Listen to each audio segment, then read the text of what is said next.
नमस्कार दोस्तों, कविता Yadav YouTube channel पर आप सभी का स्वागत है। हमारी तैयारी चली हुई है हिंदी विषय से संबंधित परीक्षाओं के लिए। हिंदी विषय से संबंधित परीक्षाओं की तैयारी हम हिंदी के संपूर्ण पाठ्यक्रम के आधार पर कर रहे हैं। हमारी आज की क्लास होगी भाषा विज्ञान से संबंधित।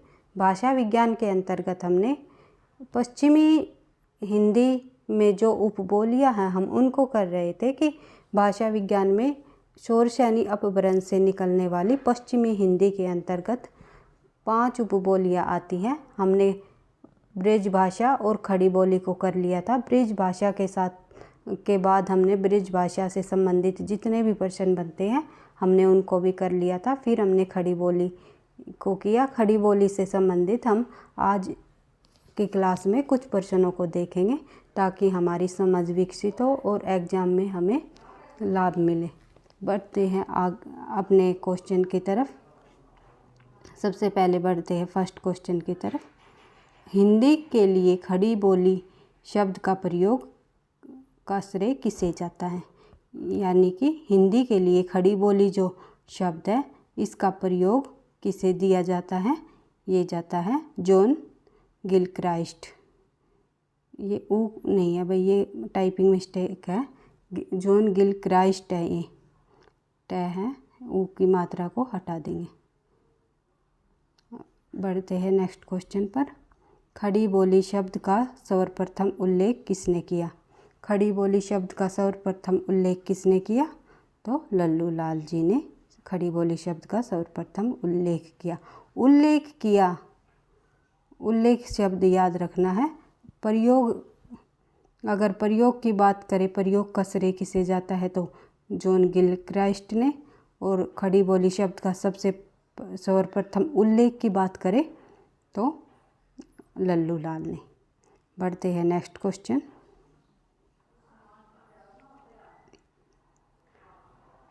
हिंदी भाषा को हिंदुस्तानी से पृथक देशी भाषा के रूप में सबसे पहले किसने स्वीकार किया? आंसर हो जाएगा हमारा सी, विलियम प्राइस ने। हिंदी भाषा को हिंदुस्तानी से पृथक देशी भाषा माना है इन्होंने। हिंदुस्तानी न मानकर देशी भाषा के रूप में सबसे पहले किन्होंने स्वीकार किया? ये विलियम प्राइस ने।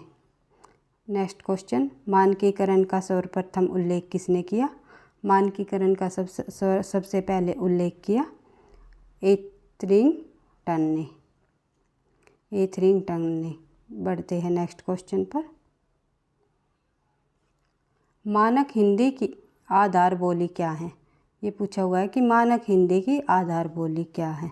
मानक हिंदी की आधार बोली है कोरवी, यानी कि खड़ी बोली का ही दूसरा नाम कोरवी है। मानक हिंदी की आधार बोली के प्रसर्ग कु, नु, ते, से आदि रूपों को आदर्श भाषा में क्या कहा गया? मतलब क्या आदर्श भाषा में क्या किया? स्वीकार कर लिया गया, अस्वीकार किया गया, आंशिक रूप से स्वीकार किया गया या काव्य के लिए उपयुक्त माना गया? ये बिल्कुल अस्वीकार किया कि मानक हिंदी की आधार बोली के प्रसर्ग कु, नु, ते, से, ती आदि रूपों को आदर्श भाषा में क्या अस्वीकार कर लिया गया, क्योंकि इनके स्थान पर किन प्रसर्गों का प्रयोग किया गया? का, के, कु आदि प्रसर्गों का प्रयोग किया गया, ना कि कु, नु, ते, से इस तरह के इन्होंने अस्वीकार किया। बढ़ते हैं नेक्स्ट क्वेश्चन पर। कोरवी में क्रम और संप्रदान कारक के लिए 5 प्रसर्ग को, कु, नु, ने, के है, जबकि मानक हिंदी में इनकी संख्या कितनी है? मानक हिंदी में इनकी संख्या कितनी हो जाएगी? मानक हिंदी में इनकी संख्या केवल 2 है। कैसे? जैसे कि क्रम को और संप्रदान को और के लिए केवल 2 ही इनकी संख्या, को और के लिए। नेक्स्ट बढ़ते हैं थोड़ा सा और आगे। तो आंसर उनका क्या हो जाएगा 7वें क्वेश्चन का? 2। जिनकी उसकी, जो, सो आदि सर्वनाम है। ये कौन से सर्वनाम है? जिसकी, उसकी, जो, सो, ये किस प्रकार के सर्वनाम है? ये संबंधवाचक सर्वनाम है। क्या? जिसकी, उसकी, जो, सो। निम्नलिखित को सुमेलित कीजिए तथा नीचे दिए गए कूट की सहायता से सही उत्तर दीजिए। तो थोड़ा सा आगे कर लेते हैं, इसको पूरा दिख जाएगा हमें। जैसे कि तू, तुम, आप, ये क्या है? ये एक तरह से किस में आएंगे? तू, तुम, आप, ये आ जाएंगे भाई पुरुषवाचक में।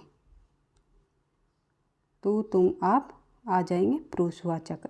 ए का हो जाएगा 2। बी का कौन, क्या, कहाँ। कौन, क्या, कहा, क्या किस में आ जाएंगे? कौन, क्या, कहा आ जाएंगे प्रश्नवाचक में। बी का हो जाएगा 4। सी का यह, वह, ये, वे, यह, वह, ये, वे किस में आ जाएंगे? ये आ जाएंगे निश्चयवाचक में।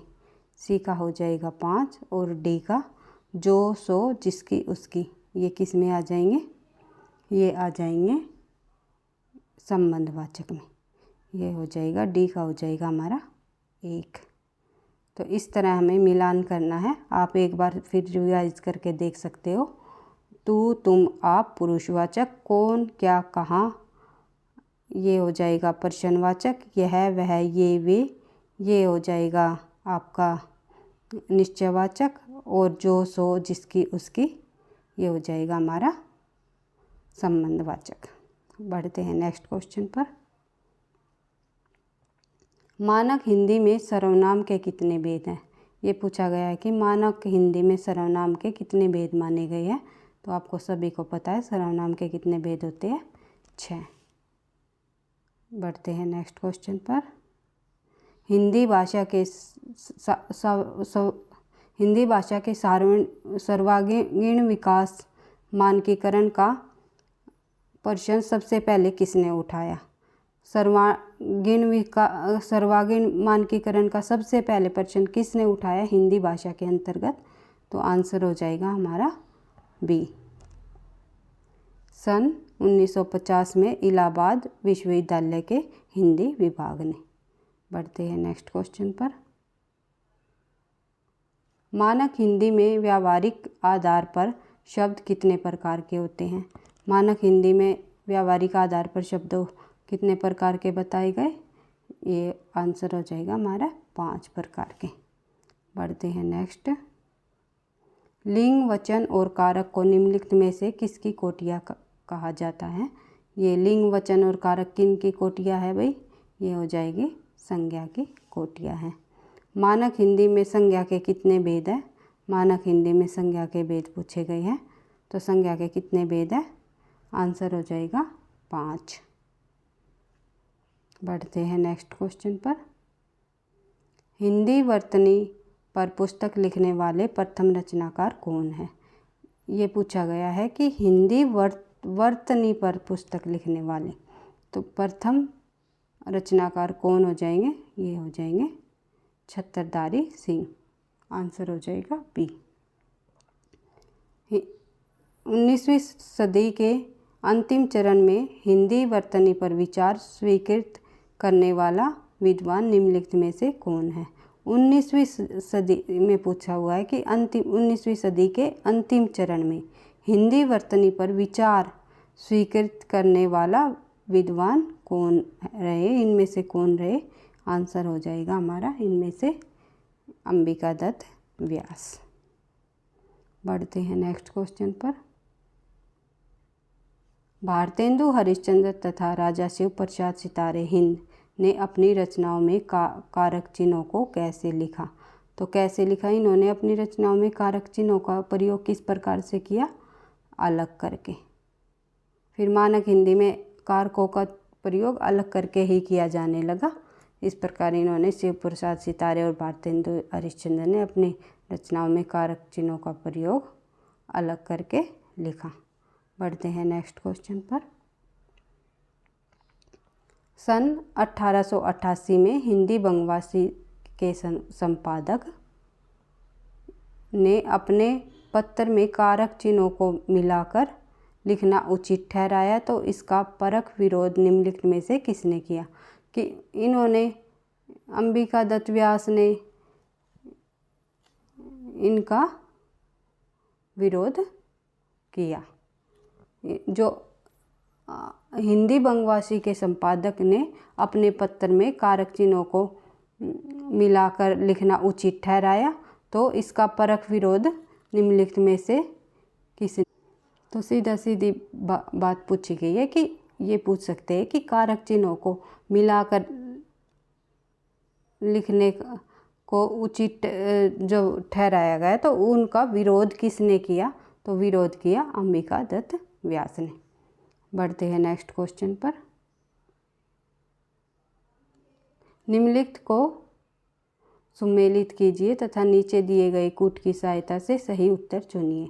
इसमें हमें ये देखना है कि किस लेखक द्वारा कौन सी पुस्तक लिखी गई। एक एक लेखक को और उनकी पुस्तकों को हम मिलान कर लेते हैं, किस लेखक की कौन सी पुस्तक होगी। इनमें से भाई देखो, एक क्वेश्चन में से चार क्वेश्चन बने हुए हैं। वेरी इंपॉर्टेंट है ये, कहीं से भी परीक्षा में पूछे जा सकते हैं, तो इसलिए बिल्कुल ध्यान से याद करते हुए चलना है, बार बार चीज़ों को रिवाइज करते हुए। सबसे पहले डॉक्टर हरदेव बहारी की देख लेते हैं हम। डॉक्टर हरदेव बहारी द्वारा कौन सी पुस्तक लिखी गई? ये लिखी गई वर्ण विन्यास की समस्या। इन्होंने डॉक्टर हरदेव बहारी एक व्याकरणकर्ता है और इन्होंने वर्ण विन्यास की समस्या लिखी। डॉक्टर माता प्रसाद गुप्त ने कौन सी लिखी? इन्होंने लिखी हिंदी शब्द भंडार का चित्रीकरण।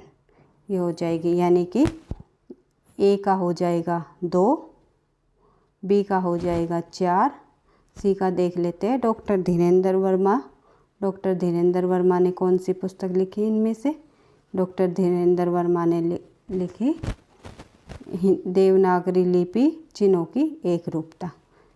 सी का हो जाएगा 3 और डी का हो जाएगा 1। बच गया यही डॉक्टर ब्रजेश्वर शर्मा। इन्होंने क्या लिखा? हिंदी व्याकरण।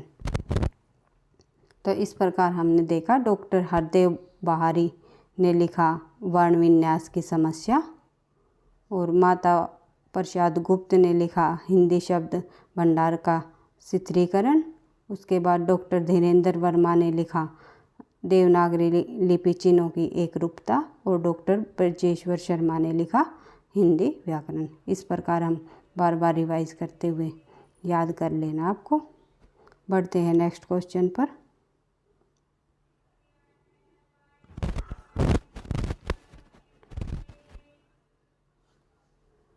जिसे हम शुद्ध हिंदी कहते हैं वस्तुतः वह क्या है? बिल्कुल आसान सा क्वेश्चन है। जिसे हम शुद्ध हिंदी कहते हैं वह क्या है?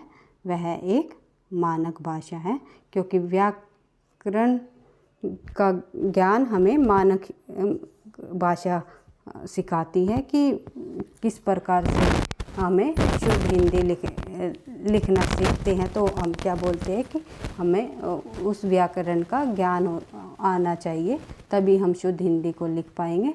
तो ये क्या है? ये व्याकरण भी हमें मानक रूप सिखाती है भाषा का।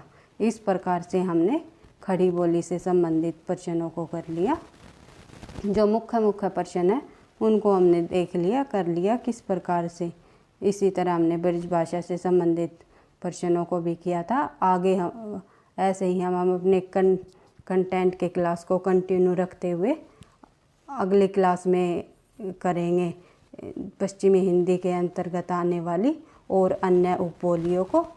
आपको क्लास अच्छी लगी तो लाइक करना, दोस्तों के साथ शेयर करना, चैनल पर पहली बार हो तो सब्सक्राइब करना, पढ़ते रहना, आगे बढ़ते रहना। थैंक यू, धन्यवाद।